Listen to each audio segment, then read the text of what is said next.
पहले तो हम यही चाहेंगे कि ईद का दिन एक सेलिब्रिटी का कैसा गुजरता है, क्या वो भी उसी तरीके से गुजरता है कि किचन में और तमाम तर जिम्मेदारियां निभाते हुए कि गोश्त है उसकी फिर तकसीम है, वो सब कुछ आप खुद ही मैनेज करती हैं, खुद ही देखती हैं? देखें, आर्टिस्ट तो हम फील्ड में होते हैं, लेकिन घर पर तो एक उमूर खानादारी जो है वो मैं पूरी तरह उसको मैं सर अंजाम देती हूँ। बल्कि हमारे यहाँ वो जो गाय और बकरे का कुर्बानी होती है तो मैं बैठती हूँ 3 से 4 घंटे। अच्छा। और मैं बोटियाँ जो है ना मैं खुद करवाती हूँ, और कुर्बानी से 3-4 दिन पहले से अपने हस्बैंड से कहना शुरू कर देती हूँ कि मुझे कुर्बानी कसाई मुझे वही चाहिए जिससे हम गोश्त लेते हैं। तो ईद पर सॉरी टू से हर बंदा जो है ना वो कसाई बन जाता है, और वो वाकई कसाई बन जाता है। वो फिर गोश्त में बोटियों का, हड्डियों का सब बराबर कर देता है। तो मुझे चाहिए ऐसी कुर्बानी कि जब हम वो डिस्ट्रीब्यूट करें तो जब गरीब लोग भी खाएं तो उनको वही मज़ा, वही लज्जत और उसी चाहत से खाएं जैसे हम पैसों से खरीद कर गोश्त घर पर इस्तेमाल करते हैं। इसलिए बहुत ज़रूरी है घर की ख़वातीन का, मुझे ऐसा लगता है कि जब कुर्बानी हो तो कम से कम बोटियां अपने सामने बनवाएं। तो मैं वो सब अपने सामने बनवाती हूँ, और फिर हमारे यहाँ तो परसों सबका डिनर होता है, फिर मैं बनाती भी खुद हूँ। 50 लोग 60 लोग तो खाना मैं खुद बनाती हूँ। इतने सारे, यानी यहाँ पर आजकल की जो अमूरे खाना करने वाली ख़वातीन हैं उनको 10 अफराद का कहते हैं उनको, तो उनको तो हालत में आ जाती है। मैं तो बहुत खुश रहती हूँ। अल्लाह ताला सबके दस्तरखान वसी हो, और आप जितना खिलाएंगे, जितनी मोहब्बत से खिलाएंगे, उतना ही खाने में जायका भी आएगा, क्योंकि जायका सिर्फ मोहब्बत का होता है, बनाते तो सब है। बिल्कुल ऐसा है। तो राना जहाँ साहब आप बताइएगा, जैसे चबा चबा कर आप लफ्ज बोलते हैं और जिस खूबसूरती से अदा करते हैं, आवाज सुन के मैं बार-बार इस तरफ जा रही हूँ, वैसे ही चबा चबा कर गोश्त भी खाते हैं आप ईद पर? नहीं, मैं वो गोश्त के मामले में नहीं हूँ ऐसा कि ज्यादा खाने वाला। वो मैं गोश्त भी इसी तरह से खाता हूँ कि वो पता नहीं जिंदगी च लभ्या है ना, थोड़ा की आदत ही नहीं पई हुंदा है ना। तो अच्छा, वैसे आपको देख के लगता नहीं? नहीं, ये खानदानी है, गोश्त का मामला नहीं वो मुझे इस तरह से लगता है कि इस ईद पे अच्छा, चूंकि मेरा ताल्लुक बहुत निचले तबके से है, हमारे ईद पे कुछ अलहदा दुख होते हैं। हम लोग जो हैं, निचले तबके जो लोग हैं, हम एक घर से जब हमारे पास गोश्त आता है ना, तो हम जब बोटियां देखते हैं, 3 बोटियां और 1 चर्बी का पीस, तो तब हम इंतजार करते हैं कि ऐदां दे 2-3 होर छापर आणगे ना तो हांडी बननी।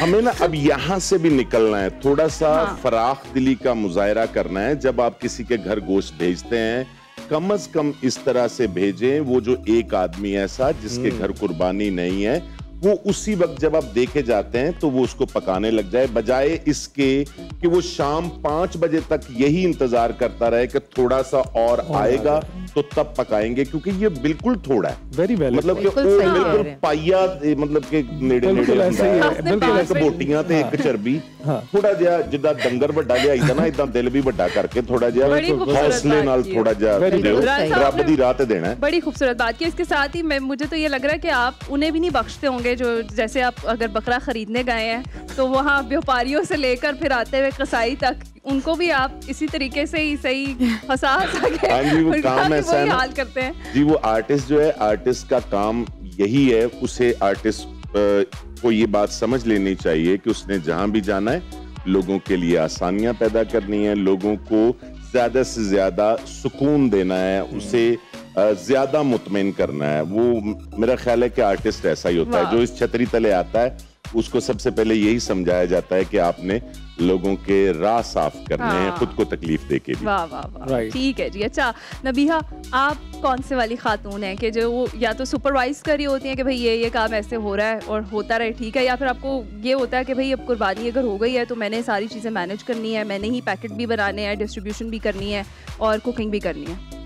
अच्छा, हमारे घर में हमें ईद का बड़ा इंतज़ार होता है, क्योंकि माशाल्लाह बच्चे छोटे हैं अभी, तो एक तो उनकी ईद की भरपूर तैयारी होती है, और ईद में जो रात का खाना होता है वो हमारे घर दावत लाजमी होती है, तो उस खाने की भरपूर तैयारी होती है, क्योंकि पंजाबी हैं और खाने के शौकीन हैं और पंजाबियों को खाने का शौक ना हो तो ऐसे हो नहीं सकता। मैं सुपरवाइज करती हूँ तमाम मामलात को, ऐसा नहीं कि गोश्त के पैकेट में बना रही होती हूँ, वो मेरी अम्मा होती हैं क्योंकि उनका एक्सपीरियंस ज़्यादा है, तो हम लोग बांट लेते हैं अपने अपने हिस्से का काम। तो वो किचन में सारी चीज़ें कि किसको जाना है गोश्त, और उनके पास बहुत सारे लोग होते हैं, किसको देना है और कौन ज़रूरतमंद है, तो वो अम्मियाँ इन चीज़ों का आई थिंक कि बड़ा अच्छे से ख्याल रख लेती हैं।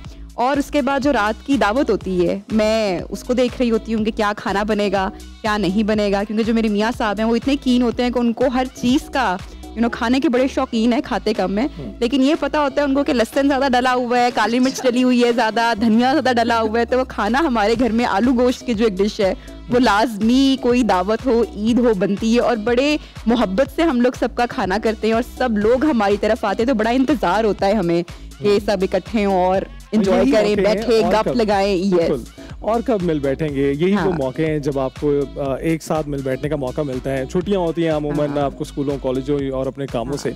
तो अली अब्बास आप बताइएगा, अमूमन फनकारों की जो रिस्पॉन्सिबिलिटीज़ हैं ये तो इन दिनों में बढ़ जाती हैं जब आपको जो है ना मिल बैठने के मौके ज़्यादा मिल रहे होते हैं, तो आप किस तरह से गुजारते हैं? आर्टिस्ट वैसे भी सारे बड़े बल्कि आर्टिस्ट बैठे हैं यहाँ, अक्सर हमारी तो ऑन ऑफ ड्यूटी रहती ही है, लेकिन ये वाकई स्पेशल इन मोमेंट में वैसा ओकेजनली कोई प्रोग्राम आ जाते हैं, कोई इंटरनेशनली ट्रैवल करना पड़ता है, तो कोशिश करते हैं जब पाकिस्तान हो फिर फैमिली को टाइम देते हैं, अपने दोस्तों और अपने जो सर्कल है उनमें बैठते हैं।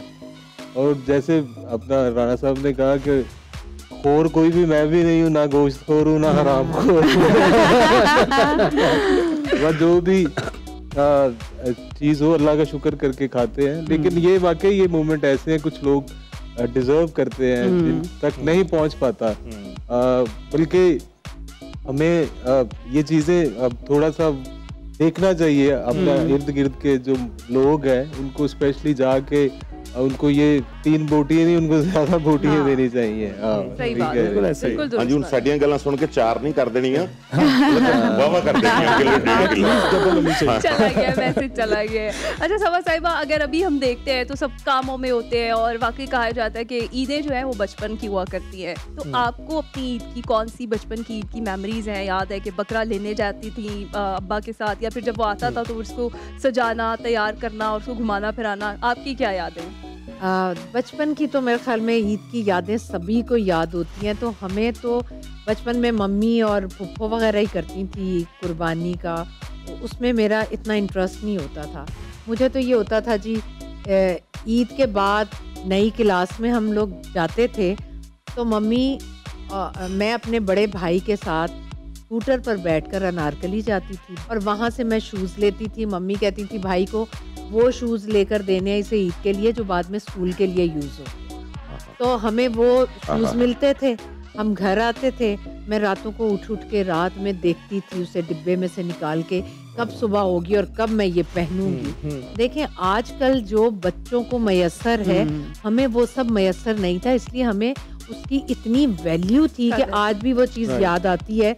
तो हम अपने माँ बाप की मेहनत और माँ बाप जितनी बच्चों के लिए स्ट्रगल करते थे, हम आज भी उस चीज़ को बहुत अप्रिशिएट करते हैं और हमें बहुत एहसास होता है। हमारे बच्चों को हर चीज़ मयसर है और बेशुमार मयसर है। वो जब हमारी उम्र को जाएंगे शायद उनको कुछ याद भी ना हो उनको, इसलिए कि जो आसानी से चीज़ मिल जाती है ना उसकी वो वैल्यू नहीं होती। तो हम जब बच्चों को बग़ैर मांगे और बग़ैर जुस्तजू के उन्हें इतना कुछ देते हैं, मयसर करते हैं, तो मेरे ख्याल में ये वालिदैन गलत करते हैं। उनकी मोहब्बत होती है, वालिदैन की मोहब्बत होती है, लेकिन हमें शायद वो मोहब्बतें इतनी आसानी से नहीं मिली थी, इसलिए आज तक हमारे दिमागों में जिंदा है। तो मेरी ईद तो मुझे ये याद थी, स्कूटर, बाटा की दुकान और ईद पर वो काले शूज पहनकर काम वाले और चमकदार फ्रॉक के नीचे वो शूज ब्लैक पहनते थे, नए होते तो वो थे, इतने अच्छे लगते थे।